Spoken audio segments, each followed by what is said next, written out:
and Daver on the lam, not a scam, grab your cam. Could be in a traffic jam or maybe in Siam. Bill and Daver hiding out, what's their route? Won't give out, searching Brussels for a sprout. They rarely mill a boat. Bill and Daver on the lam, on a tram in Rotterdam. Don't you forward them, you spam, they're clearly on the lam. Hey, it's on the lam. Yeah. It's on the lam podcast. You can't get more on the lam than this, I don't think, Marge. Do you want to just so we can describe where we're at, and then you can we can backtrack from there. What's been going on today? Well, first of all, we're on the Key West story arc. Yes, yeah, that's right. This is episode 5 of the Key West story arc. That's right. And thanks for reminding me of that. Yesterday we went out on the glass bottom boat. Today we are in the Dry Tortugas at Fort Jefferson, which is about 70 some miles southwestish of Florida. It's out in the middle of the ocean. Yeah, it is. Just to kind of paint the picture. It took us 2.5 hours, about almost, by boat to get here from Key West. And we had to leave at 8 o'clock in the morning. And this place is literally out in the middle of nowhere. Nowhere. Everywhere you look is nothing but ocean or Gulf, depending on which direction you're looking. But the water is beautiful. Several shades of surreal. It's incredibly beautiful. Cerulean, aqua, and it's azure. It's very, very quiet. Yeah. Except for people talking from our tour group and stuff. Yeah. It's extremely quiet. Yeah. You can kind of hear the motor from our ship. Our ship's generators, Yeah. probably, because the ship is air conditioned, which is a lucky thing, because it is brutal. In the sun out here, it is hot. Brutal. Yeah, I might have to try to stay in the shade a little bit. there's- I'm sitting in the sun. Marge has got a little bit of shade. Mostly from my hat. Yeah. The picnic table we're picking to podcast from, it started out being pretty shaded, but I thought that the sun would arc a different way, and it's going across the sky where it's exposing this little spot for all it's worth. And that's fine, but it is a little roasty. Yeah, it's hot. Yeah. And just to paint further picture, Fort Jefferson on the Dry Tortugas. Dry Tortugas are not a big place. In fact, you can see all of the Dry Tortugas with the naked eye as you're approaching them on boat. Yeah. There's nothing out here but the fort. Yeah. Literally. There are no... I mean, inside the fort they have one little gift center that the U.S. It is a national park. It was in the 1990s declared a national park. And that's who runs the shuttle, and that's who gives the tours. And there is camping allowed. I suppose you have to apply for it. There's a few campsites. Yeah. There's not a very big... It's not like some KOA. No. It's nothing. There's just... Primitive. Yeah, it's the wild island and the tents. There's a couple of bushes here and there for shade. We're kind of under, we're clinging to the shade of this kind of I wouldn't call it a bush exactly. It almost looks like a lily pad tree. Maybe I can sketch a picture of it sometime. But or a leaf anyway. To paint a picture of what this fort looks like, if you've never seen it. Yeah, describe the picture fort there. It is a brick structure. It is hexagonal. It's a red brick structure, I should say, hexagonal. Yeah. It has moat going around it. A moat. Moat going around it, which still has water in it. But only really 2 sides of the fort, of the hexagon, maybe 3 sides if you put them all together, have any land. Right. Otherwise, the fort is just right in the water. Yeah, forgive me, listener, I had to walk around into the shade a little bit. It was brutal tropical sun down here. Actually, I could, never mind. So anyway, it was constructed And Marge actually has I have a little booklet guidebook here. trying to make this a history lesson. It was under construction, began construction in 1838, I believe. No, wait.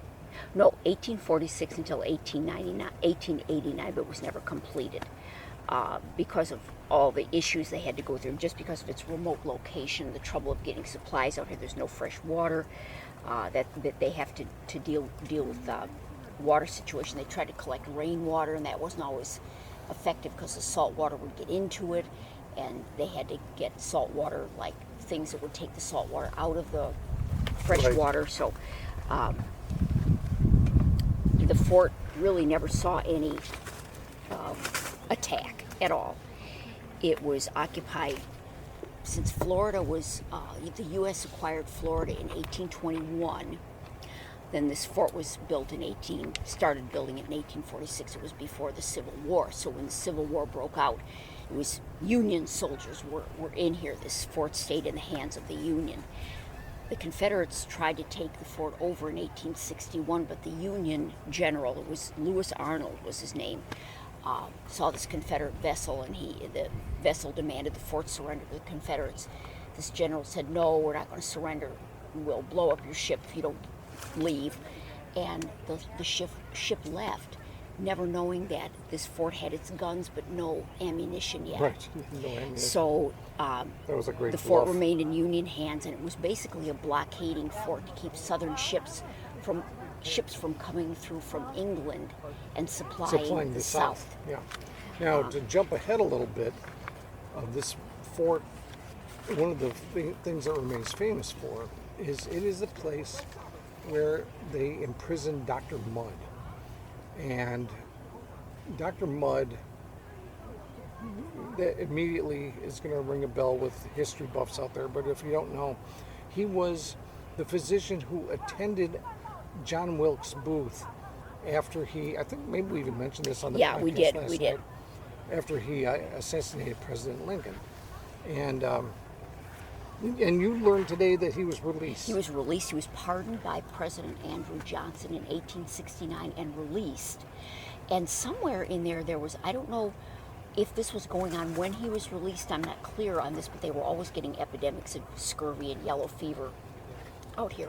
There was an epidemic of yellow fever going on, and he either stayed or came back to attend prisoners and soldiers probably who had yellow fever, and was really instrumental in stopping it from killing more people than it already did. Yeah, that says a lot for his character. character. Yeah, that he did that. Yeah, and did we ever learn if he even knew who John Wilkes Booth was or what he had done? I'm not clear on that. But somebody out there knows, I'm sure. But so did he ever leave here, or did he die? Well, I'm not clear on that either. I'm going to have to. Even though he didn't. I do think he left and lived in. Kind of probably tried to keep a low profile after. Mm-hmm. Hey, aren't you Dr. Mudd new? The USS Maine, in January 1898, the USS Maine sailed from the Dry Tortugas to Havana, and then it exploded on the night of February 15th, 1898. So that was the beginning of the Spanish-American War. Yeah, remember the Maine, that whole... and then it says... Most of you probably don't even remember that expression, but people used to say, remember the Maine. And when we were growing up, people were still saying that. You didn't really know why they were saying it unless you paid attention to history class, which I did sometimes. But I'm not sure I remembered. I remember seeing the picture of the Maine exploding, but I don't think I remembered what was the occasion. And now it has been recalled to me that it was the Spanish-American War. Yeah. Literally what started. I think we mentioned that in the last podcast too.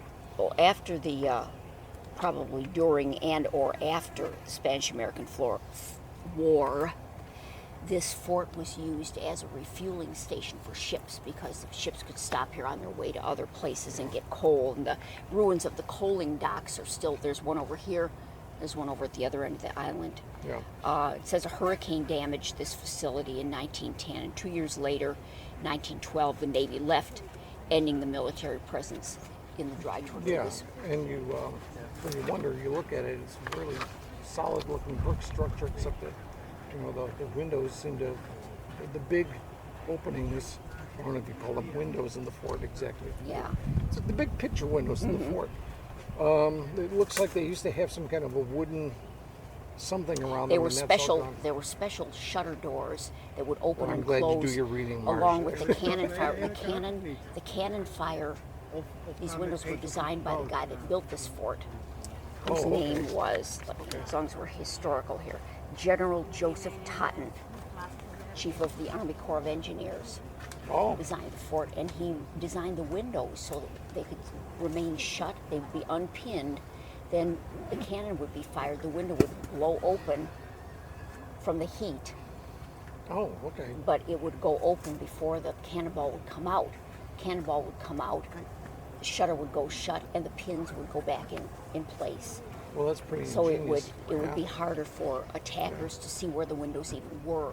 And well, those are the big cannon windows, I guess I'm going to call them, above. Actually, maybe it might have been the I just didn't want you to bump the smaller windows may have been the can. I'm not. You can stand there if you want. I just didn't want you to bump the reporter. Yeah, let me just move over here because it Yeah. is getting Yeah. a little hot in the sun.